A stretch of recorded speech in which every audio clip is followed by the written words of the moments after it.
Welcome to our channel. How to connect Netgear EX6170 extender using WPS push button. Plug in the extender. Find a power outlet near your main router and plug in the EX6170.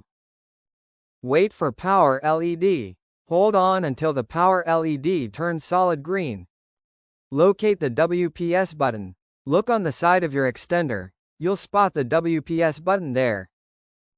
Press WPS on extender. Press it once. You'll see the WPS light start blinking. Press WPS on router.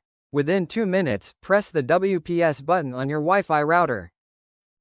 Check for solid green. Wait a few moments. If the WPS LED on the extender turns solid green, you're connected.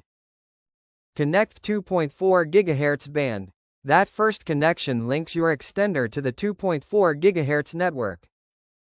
Repeat for 5 GHz. Want both bands? Repeat the same WPS button process for 5 GHz. Check signal strength. Look at the device link LEDs. Green means strong, amber is fair, red is weak.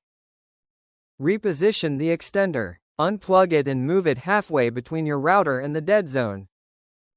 Plug in again. Plug it back in, let the LEDs stabilize, and confirm you've got good signal.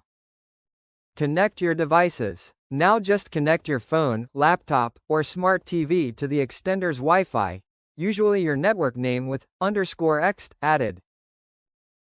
Thank you for watching.